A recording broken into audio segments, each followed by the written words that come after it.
ନୀଳଜୀ ଉପ୍ର ବିଦ୍ୟାଳୟର ବନବିହାର ଓ ପ୍ରକୃତି ପର୍ଯ୍ୟବେକ୍ଷଣ କାର୍ଯ୍ୟକ୍ରମ ଅନୁଷ୍ଠିତ।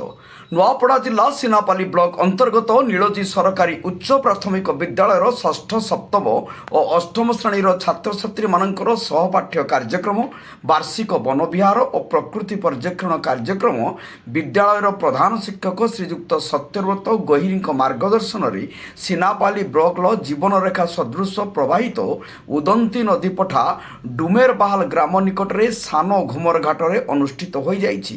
ବରିଷ୍ଠ ଶିକ୍ଷକ ଶ୍ରୀଯୁକ୍ତ ସେବକ ରାମ ପାତ୍ର, ବିଜ୍ଞାନ ଶିକ୍ଷକ ଶ୍ରୀଯୁକ୍ତ ଧୀରେନ୍ଦ୍ର କୁମାର ସାହା, ସହଶିକ୍ଷକ ଶ୍ରୀଯୁକ୍ତ ପରମାନନ୍ଦ ମାଝୀ କାର୍ଯ୍ୟକ୍ରମ ଗୁଡ଼ିକର ସୁନ୍ଦର ସରସ ଆକର୍ଷଣୀୟ ଭାବେ ଆୟୋଜନର ପରିଚାଳନା କରିଥିଲେ। 2024 ମସିହାର ଶେଷ ପର୍ଯ୍ୟାୟରେ ଏହି କାର୍ଯ୍ୟକ୍ରମ ସହ ଏହି ବର୍ଷର ସବୁ ଘଟଣା ଆଗାମୀ ଦିନର ସ୍ମରଣୀୟ ହୋଇ ରହିବ ବୋଲି ଅତିଥିଗଣ ପ୍ରକାଶ କରିଥିଲେ। ଏହି କାର୍ଯ୍ୟକ୍ରମ ସଫଳ କରିବାର ଶିକ୍ଷକ ଶ୍ରୀଯୁକ୍ତ ରୂପେଶ କୁମାର ମେହେର, ଶ୍ରୀଯୁକ୍ତ ଜଗନ୍ନାଥ ସୁନାନୀ, ପୂର୍ବ ଶିକ୍ଷୟତ୍ରୀ ପଙ୍କଜିନୀ ତାଣ୍ଡିଙ୍କ ସହଯୋଗ ରହିଥିଲା। ବିଦ୍ୟାଳୟର 3 ଜଣ ପାଚିକା ଓ ସହାୟିକା ରୁଚିକର ଖାଦ୍ୟ ରନ୍ଧନ ପରିବେଷଣ କରିଥିଲେ।